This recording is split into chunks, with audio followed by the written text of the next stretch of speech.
November 2023 मध्ये जी गारपीट झाली त्या गारपीटच्या बदल्यात राज्य शासनाने जे अनुदान वाटप केले त्या अनुदानात ग्रामसेवक यांनी मोठा भ्रष्टाचार केल्याची माहिती मानवड ग्रामस्थांनी दिली आहे। याची प्रशासकीय स्तरावर दखल 7 दिवसानंतर घेण्यात आली आहे। मुळात ज्यांच्या नावावर शेती आहे त्यांना अनुदान तुटपुंजे आणि शासनाचे जावई यांना चक्क 54,000 अनुदान कोणत्याही प्रकारची मांडवड येथील 1 गुंठा जमीन नसताना तहसील कार्यालयातील महसूल सहाय्यक यांनी टाकले। कोणत्याही आधारित टाकले व कसे कोणत्याही प्रकारची फिर्याद या जावई बापू किशोर जाधव यांच्यावर दाखल नाही। नेमके अभय तहसीलदारांनी मोदानी दिले का पंचायत समिती गट विकास अधिकारी यांनी दिली?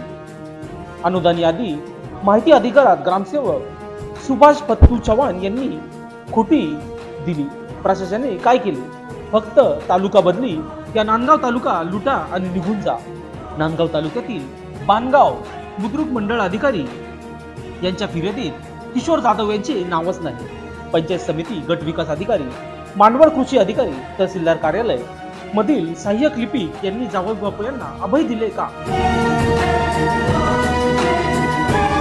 नामदार सुखदेव चेटे, मी शेतकरी। जे पंचनामे झाले याचे आपले गारपीटाचे 23 मध्ये, तर त्याच्यामध्ये खूप मोठा अपार झालेला आहे।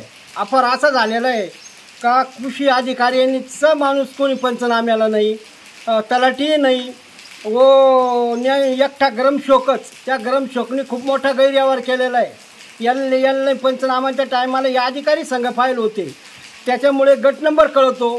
त्याच्यानंतर जिओ टॅगिंग पाहिजे, यांनी जिओ टॅगिंग केली नाही।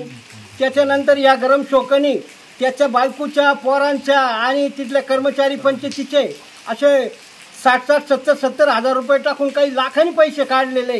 त्याच्यानंतर शेतकऱ्यांचे 11,000 होते, त्याच्यात 5,000 टेकवले आणि इकडे पैसे इकडे वळवले। असा मोठा भ्रष्टाचार करण्यात आलेला आहे। लोकशास्त्र न्यूज साठी नांदगाव प्रतिनिधी अनिल धामणे।